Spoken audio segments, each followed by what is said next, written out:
जंगली बिल्ली। रुद्र हैरानी से ध्वनि को ही देख रहा था। तभी कुछ सोच उसके चेहरे पर एक इविल स्माइल आ गई। रुद्र ने ध्वनि की कमर को पकड़ अपने करीब खींचते हुए कहा, मुझे नहीं पता था तुम मेरे करीब आने के लिए इतनी बेताब थी। तुमने मेरा फोन तोड़ दिया ताकि हमें कोई डिस्टर्ब ना करे। You are such an intelligent girl. Dhwani अपनी आंखें बड़ी बड़ी किए रुद्र को देखने लगी। आखिर कोई इंसान इतना बेशर्म कैसे हो सकता है? ध्वनि ने रुद्र को मन ही मन खूब कोसा और वहां से जल्दी से भाग गई। ध्वनि को देख रुद्र के चेहरे पर एक गहरी मुस्कान तैर गई थी। तभी रुद्र की नजर अचानक अपने टूटे हुए फोन पर गई। रुद्र खड़ा हुआ और झुककर अपना फोन उठाया, जिसकी कंडीशन अब ऑब्वियसली बहुत ही ज्यादा खराब थी और स्क्रीन में स्क्रैचेस आ गई थी। माय वाइल्ड कैट, रुद्र ने खुद से कहा और कमरे से बाहर निकल गया। वो एक सीक्रेट रूम में गया। उस रूम के बारे में रुद्र के अलावा किसी को नहीं पता था, यहाँ तक कि राणा को भी नहीं। वो रूम लाइब्रेरी में था और उसने एक बुक अपनी तरफ किया जो बुक नहीं एक की थी। अचानक लाइब्रेरी की दीवार अपने आप अलग हो गई और वो अंदर गया और लाइट्स ऑन किया। वो कमरा काफी बड़ा था। दीवारों पर बहुत सारा कैनवस लगा हुआ था जिसमें किसी खूबसूरत लड़की की बहुत खूबसूरत पेंटिंग्स बनी हुई थी। पेंटिंग्स को देखकर ऐसा लग रहा था कि वो लड़की कैनवस से निकलकर अभी उसके सामने आ जाएगी। रुद्र की नजर एक टेबल पर गई जहां बहुत सारी कलर्स और ब्रशेस थी। रुद्र ने सारी ब्रशेस उठा ली और एक चेयर में बैठकर कुछ पेंटिंग बनाने लगा। वो लगातार ब्रश उस कैनवस में घुमाए जा रहा था और उसने अपनी आंखें बंद करके रखी थी। कुछ घंटे बाद रुद्र ने सारे ब्रशेस फेंक दिए और अपने हाथों को कलर में डुबाकर पेंटिंग करने लगा। लगभग 1 घंटे बाद उसका हाथ रुका। रुद्र की नजर जब पेंटिंग पर गई तो उसके होठों पर एक गहरी मुस्कुराहट आ गई थी। रुद्र एक तक बस उस पेंटिंग को ही देखे जा रहा था। रुद्र उस पेंटिंग को देख खुद से गुनगुनाने लगा, तुम जो आए जिंदगी में बात बन गई, इश्क मजहब, इश्क मेरी जात बन गई। ये बोल वो जोर जोर से पागलों की तरह हंसने लगा। रुद्र ने अजीब तरीके से मुस्कुराते हुए कहा, तुम मेरे दिल पर अपने लिए हद से ज्यादा जगह बना रही हो और ये तुम्हारे लिए बिल्कुल अच्छा नहीं है, क्योंकि रुद्र प्रताप सिंह का प्यार उसकी नफरत से भी ज्यादा खतरनाक है। रुद्र ने कहा और अब वो हॉल में आ गया। वो चारों तरफ ध्वनि को ढूंढने लगा पर ध्वनि उसे कहीं नहीं मिली। वो तुरंत रूम में गया पर ध्वनि वहां भी नहीं थी। अब रुद्र की आंखें सर्द होने लगी थी। कुछ देर बाद रुद्र सोफे पर किसी शैतान की तरह बैठा हुआ था और उसके सामने सारे बॉडीगार्ड्स सिर झुकाकर खड़े थे, जबकि लिए सांस लेना भी अब उनके लिए मुश्किल हो गया था। रुद्र अपनी लाल आंखों से सभी को घूर रहा था और रूम का पूरा तापमान गिर चुका था। रूम काफी ठंडा हो गया था क्योंकि शैतान अपनी राजकुमारी के बिना पागल हुआ जा रहा था। रुद्र ने अपने कोल वॉइस में पूछा, ध्वनि कहाँ है? सारे बॉडीगार्ड्स रुद्र की आवाज सुनकर अब कांप उठे थे। एक बॉडीगार्ड ने सामने आते हुए कहा, हुकुम सा। तभी वो बॉडीगार्ड जमीन पर गिर पड़ा। उसके शरीर से खून पानी की तरह बहने लगा था। रुद्र ने अपने गन को देखते हुए कहा, मुझे लापरवाह लोग बिल्कुल भी पसंद नहीं है। मुझे मेरी ध्वनि जल्द से जल्द अपने पास चाहिए। तभी राणा भागते हुए आया और हाफते हुए बोला, हुकुम सा, रानी सा को किसी ने किडनैप कर लिया है। फिर राणा ने जल्दी से लैपटॉप पर एक सीसीटीवी फुटेज चला दी जिसमें ध्वनि बाहर जा रही थी कि तभी कोई स्कॉर्पियो उसके सामने आई और उसमें से 4 लोग बाहर निकले। वो सब ध्वनि को जबरदस्ती स्कॉर्पियो के अंदर ले जाने लगे। ध्वनि उनसे अपना हाथ छुड़ाने की पूरी कोशिश कर रही थी और उसने लगभग सबको धराशायी ही कर दिया था, पर तभी किसी आदमी ने उसके सिर पर पीछे डंडे से वार किया जिससे वो एक झटके में बेहोश हो गई और फिर सबने उसे गाड़ी में बिठाया और सड़क पर भगा दिया। अचानक पूरे हॉल में एक शांति पसर गई। सब समझ गए थे कि ये तूफान से पहले आने वाली शांति है। रुद्र की आंखों में अंगारे बरस रहे थे। उसके हाथ और माथे की नस अब साफ साफ दिखने लगी थी। रुद्र ने जोर से उस लैपटॉप को फेंक दिया और खड़ा हो गया। एक बॉडीगार्ड ने अपने मन में कहा, जिसने भी रानी सा को किडनैप किया है उसने तो अपनी मौत को खुद न्योता दिया है। अब वो आदमी को तो साक्षात भगवान भी नहीं बचा सकते इनके गुस्से से। पता नहीं हुकुम सा उसका क्या हाल करेंगे। दूसरी तरफ एक कमरे में एक लड़की एक वुडन चेयर से टाइटली बंधी हुई थी। तभी अचानक धीरे धीरे उसने अपनी आंखें खोली तो चारों तरफ अंधेरा था। तभी अचानक अपने आप रूम की लाइट्स ऑन हो गई और एक आदमी अंदर आया। वो लड़की अध खुली आंखों से उसे देख रही थी। उसने कांपती हुई आवाज में कहा, कौन हो तुम और मुझे यहाँ क्यों लाए हो? उस आदमी ने ध्वनि के गालों को सहलाते हुए कहा, तुम्हारा आशिक मेरी जान, और मैं तुम्हें यहाँ इसीलिए लाया हूँ क्योंकि मैं तुमसे प्यार करता हूँ, और जो चीज मुझे एक बार पसंद आती है वो रणविजय सिंह की हो ही जाती है। ये बोल वो राक्षसों की तरह हंसने लगा। रणविजय सिंह कोई और नहीं बल्कि वही था जो उस दिन पार्टी में ध्वनि को अपनी गंदी नजरों से घूर कर देख रहा था।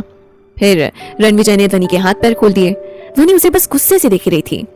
रणविजय ने ध्वनि को छूना चाहा तो ध्वनि ने उसका हाथ पकड़ लिया और एक थप्पड़ उसके गाल पर चढ़ दिया।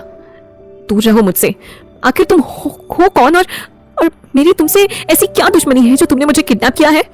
ध्वनि ने चीखते हुए कहा और इस वक्त उसकी आंखों में बेहिसाब गुस्सा था।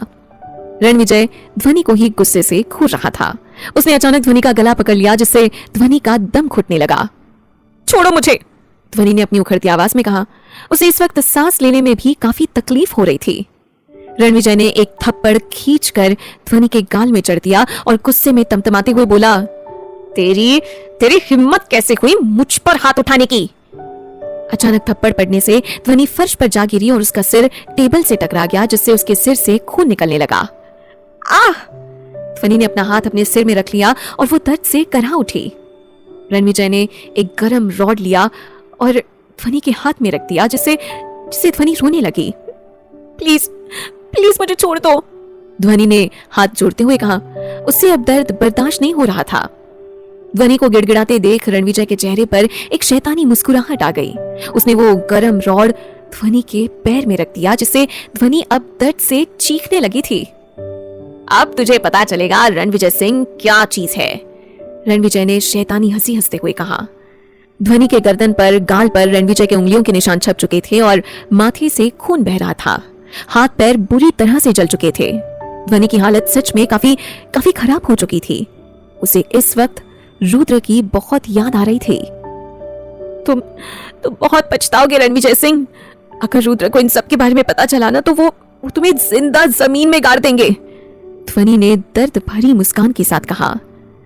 ध्वनि की बात सुनकर रणविजय गुस्से से उसे घूरने लगा और हंसते हुए बोला, रस्सी जल गई मगर मैडम का बल नहीं गया। कोई बात नहीं मेरी जान, तेरे रुद्र को कभी पता ही नहीं चलेगा कि तू कहाँ है। मैंने तुझे ऐसी जगह छिपाया है कि रुद्र तो क्या भगवान भी तुझे नहीं ढूंढ पाएंगे। ध्वनि ने जब सुना तो हैरानी से उसे देखने लगी। उसे बहुत डर लग रहा था। रणविजय उसके पास आने लगा तभी अचानक कुछ जोर से टूटने की आवाज आई। रणविजय और ध्वनि ने पलटकर देखा तो दरवाजा बुरी तरह से टूट चुका था। तभी अचानक कुछ हट्टे कट्टे लोगों ने रणविजय को चारों तरफ से घेर लिया। इस वक्त उन सबने काले कपड़े पहन रखे थे और तभी ध्वनि की नजर बॉडीगार्ड के पीछे से आते हुए एक आदमी पर गई जिसकी आंखें इस वक्त ज्वालामुखी की तरह लग रही थी। ध्वनि के चेहरे पर अब सुकून के भाव आ गए थे। रुद्र ध्वनि के करीब आया लेकिन जब उसने ध्वनि की हालत देखी तो उसकी आंखें सुर्ख हो गई। वो गुस्से से अब रणविजय सिंह को घूरने लगा। रुद्र ने राणा को कुछ इशारा किया तो वो तुरंत वहां से चला गया। रुद्र रणविजय की तरफ अपना कदम बढ़ाने लगा और अपना बेल्ट खोलने लगा। रणविजय जमीन पर लड़खड़ाते हुए गिर पड़ा और रुद्र को देखकर डर के मारे कांपने लगा और पीछे खिसकने लगा। फिर रणविजय ने डरते हुए कहा, ए मुझसे दूर रहो। पर रुद्र अब कहां किसी का सुनने वाला था। वो तो पूरा का पूरा अब शैतान बन चुका था। वो लगातार रणविजय को अपने बेल्ट से मारने लगा और रणविजय दर्द से तड़पने लगा। तेरी हिम्मत कैसे हुई मेरी ध्वनि को हाथ लगाने की, रुद्र ने गुस्से में चिल्लाते हुए कहा था। तभी राणा और कुछ बॉडीगार्ड्स आ गए। कही हुई बात गूंज रही थी। भाग 17। रणविजय। रुद्र ने बॉडीगार्ड को देखते हुए अपनी सर्द आवाज में कहा, ले जाओ इसे और इसके साथ क्या करना है ये तुम लोग बहुत अच्छे से जानते हो। रुद्र प्रताप सिंह, मैं तुझे छोड़ूंगा नहीं और तेरी जान की जान उसके शरीर से अलग कर दूंगा। रुद्र की आंखें सर्द हो गई थी। उसने बॉडीगार्ड को रणविजय को छोड़ने का इशारा किया तो बॉडीगार्ड ने झट से उसे छोड़ दिया और अपने मन में कहा, बेवड़ा इंसान खुद अपनी कब्र खोद रहा है। रुद्र रणविजय के पास आया और उसके कॉलर को ठीक करते हुए बोला, जस्ट ट्राई। रणविजय के चेहरे पर एक शैतानी मुस्कुराहट आ गई थी। उसने धीरे से रुद्र के कान में कहा, एक रात के लिए अपनी बीवी को मुझे दे दे, सच कहता हूं। इससे आगे रणविजय कुछ बोलता कि रुद्र एक जोरदार पंच रणविजय के चेहरे पर जड़ देता है, जिससे उसके सामने के 4 दांत टूटकर बाहर निकल गए और उसके मुंह से खून निकलने लगा। रुद्र ने गुस्से में रणविजय की आंखों को अपने अंगूठे से दबा दिया था। सारे लोग ये सब देखकर वहीं जम गए। ध्वनि अब बेहोश हो चुकी थी, इसलिए उसने रुद्र का ये रूप नहीं देखा, वरना वो तो सदमे से ही मर जाती। रुद्र ने रणविजय को बॉडीगार्ड की तरफ धक्का देते हुए कहा, इसका इलाज करवाओ, इतनी आसानी से मरना नहीं चाहिए इसे खुद मैं अपने हाथों से मारूंगा। बॉडीगार्ड जल्दी से रणविजय को अपने साथ ले गए। वहीं उनके जाते ही रुद्र की नजर अब बेहोश ध्वनि पर गई। रुद्र अपने लंबे लंबे कदमों के साथ ध्वनि के पास आया और उसे अपनी बाहों में उठा लिया। ध्वनि की हालत देख रुद्र का गुस्सा पहले से अब दुगना हो गया था। रुद्र ने ध्वनि को सीधा कार में बिठा दिया और कार को मैंशन की तरफ दौड़ा दिया। डॉक्टर्स की टीम को पहले ही फोन करके वहां बुला लिया गया था। लगभग 15 मिनट के बाद वो लोग मैंशन पहुंचे। रुद्र ने वापस से ध्वनि को अपनी बाहों में उठाया और अंदर लेकर गया। रुद्र ध्वनि को मैंशन में बने हॉस्पिटल में ले गया, जिसमें हॉस्पिटल की सारी फैसिलिटीज अवेलेबल थी। डॉक्टर्स तुरंत आए और रुद्र के पास आए। एक डॉक्टर ने रुद्र से थोड़ा डरते हुए ही कहा, आप बाहर वेट कीजिए, हम इन्हें चेक करते हैं। डॉक्टर की बात सुनकर रुद्र ने उसे अपने कोल्ड लुक के साथ देखा तो वो डर के मारे पसीना पसीना हो गया। उसे जैसे सांस लेने के लिए भी स्ट्रगल करना पड़ रहा था। उसे ऐसा लग रहा था कि रुद्र ने उसकी सांसों को अपनी मुट्ठी में कैद कर लिया हो। वो डॉक्टर तुरंत ध्वनि को चेक करने लगा। डॉक्टर का ध्वनि को ऐसे छूना रुद्र को बहुत गुस्सा दिला रहा था, पर वो कुछ कर नहीं सकता था क्योंकि ये ध्वनि की जिंदगी का सवाल था, जिसके साथ वो कभी रिस्क नहीं ले सकता था। रुद्र बस अपनी पैनी नजरों से सारे डॉक्टर्स को बस घूरे जा रहा था। सारे डॉक्टर्स की हालत खराब हो रही थी। जैसे तैसे उन लोगों ने ध्वनि का इलाज किया और रुद्र को देख अपनी कांपती हुई आवाज में कहा, मैंने उन्हें इंजेक्शन दे दिया है और ये ऑइंटमेंट उन्हें लगा दीजिएगा, वो जल्द ही ठीक हो जाएंगे। फिर डॉक्टर ने रुद्र को कुछ मेडिसिन और प्रिस्क्रिप्शन दिए और वो वहां से 9-2-11 हो गया। बाकी सारे डॉक्टर्स भी तुरंत वहां से चले गए। उन्हें पता था कि कैसे उन्होंने ध्वनि की ट्रीटमेंट की थी। रुद्र को देखकर तो उन्हें ऐसा लग रहा था कि उन्होंने जितनी भी डॉक्टरी की पढ़ाई की थी वो सब भूल चुके थे। डॉक्टर्स बाहर आकर लंबी लंबी सांस लेने लगे। उनमें से एक ने कहा, ये हुकुम रानीसा के लिए कितने ओवर प्रोटेक्टिव है। तभी दूसरी डॉक्टर ने उसकी बात बीच में काटते हुए कहा, और ओवर पॉसेसिव भी। देखा नहीं जब हम उनकी ट्रीटमेंट कर रहे थे तो कैसे शेर वाली नजरों से घूर रहे थे, जैसे अभी के अभी हमें कच्चा चबा जाएंगे। अरे आप लोग गए नहीं? राणा ने उन्हें देखते हुए कहा, जो अभी अभी वहां आया था। डॉक्टर ने सिर झुकाते हुए कहा, बस जा ही रहे हैं, और फिर सबके सब वहां से चले गए। वही कमरे में ध्वनि की आंखें अब धीरे धीरे खुलने लगी थी। उसने जब अपने सामने रुद्र का चेहरा देखा तो उसकी आंखें नम हो गईं और उसके आंसू उसके गालों पर लुढ़क गए। रुद्र ने ध्वनि का चेहरा अपने हाथों में लेते हुए कहा, तुम कमजोर नहीं हो। ध्वनि ने उसकी बात सुनकर भी कुछ नहीं कहा और उसके सीने में अपना सिर रख लिया। रुद्र ने मेड से कहकर ध्वनि के लिए खाना मंगवाया तो एक मेड तुरंत खाना लेकर आ गई। रुद्र ने उसके हाथों से खाना लिया और उसे जाने का इशारा किया। रुद्र का इशारा पाते ही वो मेड तुरंत वहां से चली गई।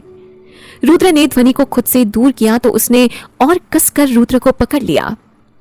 प्लीज मुझे छोड़कर मत जाइए, वरना वो फिर मेरे साथ, ध्वनि ने हकलाते हुए कहा और सिसकने लगी। रुद्र ने ध्वनि के माथे को चूमते हुए कहा, अब वो तुम्हें कभी देख भी नहीं सकता। अब चलो ये सब फिनिश कर लो। ध्वनि ने खाने की तरफ देखा और धीरे से कहा, मेरा मन नहीं है रुद्र।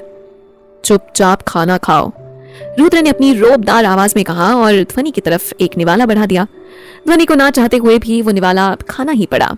रुद्र ने धीरे धीरे ध्वनि को सारा खाना खिला दिया और वॉशरूम चला गया और थोड़ी देर बाद एक मेड आई और प्लेट लेकर चली गई। ध्वनि अभी भी वही सब सोचे जा रही थी जो रणविजय ने उसके साथ किया था। क्या होता अगर रुद्र समय पर नहीं आता तो? वो तो किसी को मुंह दिखाने के लायक नहीं रहती। रणविजय ने अब तक उसके साथ ये सब सोच सोच कर ध्वनि की पकड़ बेडशीट पर कसती जा रही थी। उसे अभी भी ऐसा लग रहा था कि रणविजय उसे छू रहा है। वो उसकी छुअन को अपने जिस्म से मिटाना चाहती थी।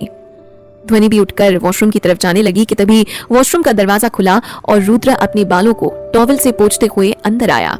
इस वक्त उसने एक बाथरोब पहना हुआ था जिससे उसकी मस्क्यूलर चेस्ट विजिबल हो रही थी। रुद्र ने ध्वनि का हाथ पकड़ते हुए कहा, कहाँ जा रही हो? शावर लेने। नहीं, अभी तुम कहीं नहीं जाओगी, तुम्हें अभी बहुत चोट लगी है, रुद्र ने उसे बेड पर बिठाते हुए कहा।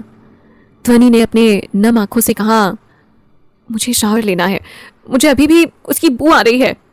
रुद्र ने इस बार कुछ नहीं कहा और वॉशरूम चला गया। थोड़ी देर बाद वो वापस आया और उसके एक हाथ में पानी का बाउल था और दूसरे हाथ में टॉवल। ध्वनि ने देखा तो उसकी आंखें हैरानी से बड़ी हो गई थी। उसके गाल लाल होने लगे, शायद शर्म की वजह से। रुद्र समझ गया कि ध्वनि कंफर्टेबल नहीं है। तभी अचानक उसे कुछ सूझा और उसने तुरंत ही रूम की सारी लाइट्स ऑफ कर दी और कमरे में अंधेरा कर दिया। फिर रुद्र ध्वनि के शरीर से एक एक कर सारे कपड़े निकालने लगा और उसके शरीर को अच्छे से पोंछा। ध्वनि अचानक दर्द से चीख उठी क्योंकि उसके हाथ पैर जो जल चुके थे। रुद्र ने ध्वनि की चीख सुनकर कमरे की सारी लाइट्स ऑन कर दी।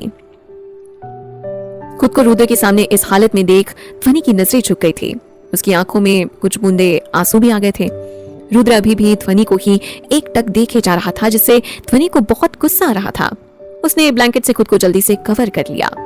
रुद्र का तो पूरा ध्यान ध्वनि के चोट पर था। उसकी आंखें इस वक्त सुर्ख हो चुकी थी। शायद यही तो प्यार था कि रुद्र का ध्यान ध्वनि के जिस्म पर ना होकर उसके जख्म पर था। पर ध्वनि रुद्र को गलत समझ रही थी। उसे तो यही लग रहा था कि रुद्र उसकी बॉडी को ही देख रहा है। रुद्र ध्वनि के करीब आया और उसके शरीर से ब्लैंकेट अलग कर दिया। ध्वनि रुद्र के इस एक्शन से हैरान तो हुई थी और उसकी आंखों से बेहिसाब आंसू बहने लगे थे। रुद्र की नजर जब ध्वनि के आंसुओं पर गई तो वो कंफ्यूज हो गया। ध्वनि ने अपने रुंधे गले से कहा, आपकी हिम्मत कैसे हुई ऐसा करने की? रुद्र को समझ नहीं आया कि आखिर ध्वनि किस चीज के बारे में बात कर रही है। फिर ध्वनि ने आगे कहा, आप एक निहायती बेशरम और घटिया इंसान है जिसे लड़कियों की इज्जत की कोई परवाह नहीं। आप में और उस रणविजय में कोई फर्क नहीं है। वो बस बिना मुझसे शादी किए मेरा रेप कर रहा था और आप शादी करके मेरा रेप करने की कोशिश कर रहे हैं। ध्वनि की बात सुनकर अब रुद्र की नसें उभर आई थी। उसकी माथे और हाथों की नस साफ साफ दिख रही थी। रुद्र ने जोर से ध्वनि के बालों को खींचते हुए कहा, तुम्हारी हिम्मत कैसे हुई मुझे और उस रणविजय को कंपेयर करने की? अगर मैं अपने घटियापन पर उतर आया ना तो तुम सोच भी नहीं सकती कि तुम्हारा क्या हाल होगा। प्यार करता हूं तुमसे, इसलिए तुम्हारी और तुम्हारे बातों की इज्जत करता हूं। ध्वनि ने रोते हुए कहा, अभी भी तो आप वही कर रहे हैं। रुद्र ने ध्वनि को घूर कर देखा और फिर वहां से उठकर चला गया। उसने जोर से दरवाजा बंद किया और इतना जोर से किया जैसे अभी उसे तोड़ देगा। ध्वनि ने बेड पर रखा अपना नाइट गाउन पहना और लेट गई। थोड़ी देर में ही वो गहरी नींद में भी चली गई। दूसरी तरफ रुद्र अपने एक हाथ से पुशअप्स कर रहा था। इस वक्त उसका पूरा शरीर पसीने से लथपथ था और उसके कानों में ध्वनि की कही हुई बात गूंज रही थी, आप में और उस रणविजय में कोई फर्क नहीं है। वो बस बिना मुझसे शादी किए मेरा रेप कर रहा था और आप शादी करके मेरा रेप करने की कोशिश कर रहे हैं। रुद्र गुस्से में चीख उठा। उसके चेहरे में पसीने की बूंदें थी। रुद्र उठकर अपने सीक्रेट रूम गया और किसी की पेंटिंग करने लगा। वो अपने हाथों से पेंटिंग कर रहा था। इस वक्त उसके चेहरे पर सिर्फ गुस्सा था। 2 घंटे बाद रुद्र उस पेंटिंग से दूर हुआ और अपना सिर एक चेयर से टेक लगाकर उस पेंटिंग को ही देखने लगा। अगली सुबह 10 बजे ध्वनि कसमसाते हुए उठी। एक बार फिर उसके आंखों के सामने कल का सीन एक क्लिप की तरह घूम गया। उसने अपने अगल बगल देखा तो उसकी नजर एक आदमी पर गई जो चेयर पर बैठे उसे आगे पीछे कर रहा था। वो रुद्र ही था। वो उठा और ध्वनि के करीब आया। ध्वनि की नाइट गाउन का स्ट्रैप उसके कंधे से नीचे गिर चुका था, जिससे उसका कॉलर बोन साफ साफ विजिबल हो रहा था। रुद्र ध्वनि के करीब बैठ गया और उसके स्ट्रैप को ठीक करते हुए बोला, कल तुम बाहर क्या कर रही थी? ध्वनि रुद्र का सवाल सुनकर घबरा गई और हकलाते हुए बोली, मैं कल। रुद्र ने जब ध्वनि को घबराते हुए देखा तो उसके बालों को संवारते हुए बोला, स्पीक लाउडली। ध्वनि की हालत खराब हो गई। अब तो जैसे उसके बचने के सारे रास्ते बंद हो चुके थे।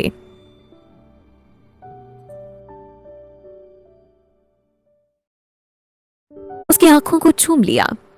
ध्वनि। भाग 18। रुद्र का गुस्सा। ध्वनि बोलने में घबरा रही थी और रुद्र उसे गुस्से से बस घूर रहा था। रुद्र के चेहरे को देख ध्वनि डर से कांप रही थी। उसकी आंखों में एक अजीब सा डर था। रुद्र ने अपनी सर्द आवाज में कहा, मैं तुमसे कुछ पूछ रहा हूं। ध्वनि ने थोड़े गुस्से में ही कहा, क्या आप मुझे अपनी इन डरावनी आंखों से घूरना बंद करेंगे प्लीज? रुद्र के चेहरे पर एक तिरछी मुस्कुराहट आ गई। उसने अपना सिर ध्वनि के सिर से जोड़ते हुए कहा, बताओ जान, वरना आज किसी की जान जरूर जाएगी। ध्वनि उसकी बात सुन अजीब तरीके से उसे देखने लगी। उसे रुद्र के कहने का मतलब तो समझ नहीं आया, पर वो इतना जरूर समझ गई थी कि अब रुद्र जरूर अपना रौद्र रूप दिखाने वाला है। उसने एक गहरी सांस ली और रुद्र से कहा, जब मैं कमरे से बाहर गई तो हॉल में रखा इंटरकॉम बजने लगा। मैंने कॉल रिसीव कर लिया तो दूसरी तरफ से किसी आदमी की आवाज आई कि मेरी दोस्त पार्थ का एक्सीडेंट हो गया है और वो सिटी हॉस्पिटल में है। इसलिए मैं बिना सोचे समझे बाहर चली गई, पर मुझे क्या पता था कि वो सब एक प्लान था। मैं जब बाहर आई तो किसी ने मेरे सिर पर किसी भारी चीज से वार किया और मैं बेहोश हो गई। पर जब मुझे होश आया तो देखा कि मैं किडनैप हो चुकी हूँ और जो भी मुझसे कहा गया था वो सब झूठ था। रुद्र ने अपनी मुट्ठी कसते हुए कहा, ओह, तो तुम इतनी टाइट सिक्योरिटी होने के बाद भी बाहर भाग गई। मानना पड़ेगा, काफी गट्स है तुम में। ध्वनि ने डरते हुए कहा, मुझे माफ कर दो, मुझसे गलती हो गई। मुझे नहीं पता था कि वो सब एक प्लान था। रुद्र ने इविल स्माइल करते हुए कहा, अब गलती की है तो सजा तो मिलेगी ना। फिर रुद्र ने ध्वनि की कमर पर अपनी पकड़ कस दी, जिससे ध्वनि की आंखें बंद हो गई। ध्वनि ने रुद्र के कंधे पर अपने नाखून गड़ाते हुए कहा, रुद्र छोड़िए मुझे, इट इज हर्टिंग। रुद्र ने अपनी पकड़ ध्वनि की कमर पर और मजबूत कर दी और उसे खुद के बेहद करीब लेकर आया। ध्वनि को तो ऐसा लग रहा था कि उसकी कमर की सारी हड्डियां टूट जाएंगी। अब ध्वनि की पकड़ रुद्र के कंधे पर और कसते जा रही थी। उसने अपनी आंखें मीच रखी थी, जैसे अपना दर्द वो बस बर्दाश्त कर रही हो। रुद्र ने ध्वनि की चिन को कसकर पकड़ते हुए कहा, बहुत फिक्र है ना तुम्हें अपने उस प्यार की? ध्वनि की आंखें नम हो चुकी थी, फिर भी उसने गुस्से में अपने दांत पीसते हुए कहा, हाँ, बहुत फिक्र है मुझे उसकी। ध्वनि की बात सुन रुद्र की आंखें लाल हो गई।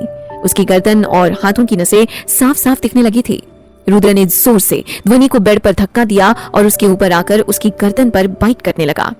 ध्वनि ने दर्द से करहाते हुए कहा, जितना गुस्सा निकालना है निकाल लीजिए, पर इससे मेरे शब्द बदल नहीं जाएंगे। रुद्र उसकी बात सुन और जोर जोर से उसे अपने गर्दन पर अपने दांतों से वार करने लगा। ध्वनि की आंखों से आंसू बहने लगे, पर रुद्र रुकने का नाम ही नहीं ले रहा था, बल्कि वक्त के साथ वो और वाइल्ड होते जा रहा था। लगभग आधे घंटे बाद रुद्र ने ध्वनि को छोड़ा। ध्वनि लंबी लंबी सांसें लेने लगी, पर रुद्र अभी भी वैसे का वैसा ही लग रहा था, उसको जैसे कोई फर्क ही ना पड़ा हो। ध्वनि एकटक अपनी जलती निगाहों से रुद्र को देखने लगी और अपनी सांसों को काबू में कोशिश करने लगी। रुद्र की नजर ध्वनि की गर्दन पर गई, जिसमें काटने के निशान थे जो अब नीले और लाल पड़ चुके थे। रुद्र खड़ा हुआ और उसके गर्दन में ऑइंटमेंट लगाने लगा। ध्वनि ने रुद्र का हाथ पकड़ लिया और झटकते हुए बोला, जंगली इंसान, दूर रहो मुझसे। रुद्र के चेहरे पर एक गहरी मुस्कान आ गई। वो वापस उसके गर्दन पर ऑइंटमेंट लगाने लगा और उसकी आंखों में देखते हुए बोला, आइंदा से अपने जुबान से किसी पराये मर्द का नाम मत लेना, वरना आगे से इससे ज्यादा भी कुछ हो सकता है। ध्वनि ने तंज कसते हुए कहा, ज्यादा से ज्यादा क्या कर लोगे? जबरदस्ती करोगे ना मेरे साथ? जान से मार दोगे? अरे तो मार दो ना, किसका इंतजार कर रहे हो? आपके साथ रहने से अच्छा मरना ठीक है। रुद्र ने अपने गर्दन पर हाथ फेरा, फिर झटके से उसके गालों को अपने हाथों से दबाते हुए बोला, आहा, इतनी आसानी से नहीं मरने दूंगा तुम्हें। अभी तो तुम्हारी साथ पूरी जिंदगी गुजारनी है, इतनी आसानी से खुद से दूर नहीं जाने दूंगा। ध्वनि उसकी बात सुन के उसके सीने में मुक्की बरसाने लगी। छोड़ो मुझे, मैंने कहा छोड़ो, मुझे अपने घर जाना है। रुद्र ने उसे एक नजर देखा और टाइटली उसे हक कर लिया। ध्वनि अभी भी उसके सीने में बस मारी जा रही थी, पर जब उसने देखा कि कोई फायदा नहीं हुआ तो वो धीरे धीरे शांत होने लगी। ध्वनि की आंखें भारी हो रही थी और उसकी सांसें भी अब धीरे चल रही थी। स्लीप वाइफी, रुद्र ने धीरे से उसके कान में फुसफुसाया और ध्वनि के बालों को सहलाने लगा। ध्वनि रुद्र की बाहों में कब सो गई उसे पता ही नहीं चला। रुद्र अभी भी उसके बालों में अपनी उंगलियों को घुमा रहा था। उसने अच्छे से ध्वनि को बेड पर लिटाया और उसके हाथ में एक इंजेक्शन देकर बाहर आ गया। इधर एक जंगल के बीचों बीच एक खंडर में एक आदमी दर्द से चीख रहा था। उसके शरीर में बहुत सारे चोटों के निशान जो थे, उसके दोनों हाथ दीवार से बंधे हुए थे। तभी एक आदमी अपने पैंट के पॉकेट में हाथ डाले अंदर आया। इस वक्त उसके चेहरे पर एक अजीब सी मुस्कुराहट थी। रणविजय की नजर जब उस आदमी पर गई तो उसके चेहरे पर पसीने की बूंदें छलकने लगी, क्योंकि उस आदमी की मुस्कुराहट कोई आम मुस्कुराहट नहीं थी। उसके मुस्कुराहट से साफ पता चल रहा था कि अभी कोई बड़ा ज्वालामुखी फटने वाला है। रुद्र रणविजय के करीब आया और उसके चेहरे को अपनी लाल आंखों से देखने लगा। उसके कुछ दूर खड़े राणा ने जब रुद्र की लाल आंखें देखी तो वो समझ गया कि आज रुद्र डबल गुस्से में है। रुद्र ने एक चाकू उठाया और रणविजय के चेहरे पर फेंकने लगा। रणविजय की आंखें लगभग बाहर आने को हो गई थी। अब रुद्र उसके चेहरे से लेकर कंधे और कंधे से लेकर उसके हाथों पर चाकू चलाने लगा। रणविजय दर्द से चीख रहा था, वहीं रुद्र सीटी बजा रहा था और उसकी इतनी डरावनी धुन सुनकर रणविजय के साथ साथ सारे बॉडीगार्ड्स भी घबरा रहे थे। अचानक से रुद्र ने उस चाकू को रणविजय के गले में मार दिया और ठीक उसी वक्त रणविजय की गर्दन छूल गई। रुद्र ने बॉडीगार्ड की तरफ देखते हुए कहा, इसके टुकड़े टुकड़े करके जंगली जानवरों को खिला दो, कम से कम ये जानवरों की भूख मिटाने के तो काम आए। और वहां से चला गया। दूसरी तरफ ध्वनि बेड पर सिकुड़कर सो रही थी। उसकी ब्लैंकेट बेड से नीचे गिर चुकी थी कि तभी कमरे का दरवाजा खुला और रुद्र अंदर आया। उसकी नजर जैसे ही सोती हुई ध्वनि पर गई, उसके चेहरे पर एक स्माइल आ गई। उसने ध्वनि को ब्लैंकेट से कवर किया और सीधा वॉशरूम चला गया। थोड़ी देर बाद वो फ्रेश होकर बाहर आया और ध्वनि को अपनी बाहों में भर नींद की आगोश में चला गया। अगली सुबह सूरज की तेज किरणें ध्वनि के चेहरे पर पड़ रही थी और वो कसम साते हुए उठ गई। उसने चारों तरफ अपनी नजरें घुमाकर देखा तो वो पूरे कमरे में अकेली थी। तभी वॉशरूम का डोर ओपन हुआ और रुद्र अंदर आया। इस वक्त उसने एक बाथरोब पहना हुआ था। ध्वनि ने तुरंत उस पर अपनी नजरें फेर ली, पर रुद्र ने जब ये नोटिस किया तो उसके होठों के ऊपर एक गहरी मुस्कुराहट तैर गई थी। वो ध्वनि के करीब आया और उसके ऊपर झुकने लगा। दूर रहिए मुझसे, ध्वनि ने रुद्र के सीने पर हाथ रखते हुए कहा। रुद्र ने अपना सिर हिलाया, जिससे उसके बालों में ठहरी पानी की बूंदें उसके चेहरे पर जा गिरी। ध्वनि ने अपनी आंखें बंद कर ली। रुद्र ने जब उसकी बंद आंखों को देखा तो उसकी आंखों को छूम लिया। ध्वनि ने झट से अपनी आंखें खोल दी और उसे धक्का देते हुए बोली, स्टे अवे फ्रॉम मी। हालांकि ध्वनि रुद्र को हिला तक नहीं पाई थी। रुद्र ने उसे घूरा और उसके ऊपर से उठकर क्लोजेट में चला गया। थोड़ी देर बाद वो सिर्फ एक ब्लैक लोअर में बाहर आया। ध्वनि ने अपनी भौहें चढ़ाते हुए कहा, क्या आपको ऑफिस नहीं जाना? रुद्र ने अपने बालों को ठीक करते हुए कहा, जब तक मेरी जान ठीक नहीं हो जाती मैं उसे छोड़कर कहीं नहीं जाऊंगा। हे भगवान, ये आदमी कुछ पल तो चैन से जीती थी, पर इस इंसान से ये भी बर्दाश्त नहीं हुआ, ध्वनि ने खुद से कहा और उसका मुंह बन गया।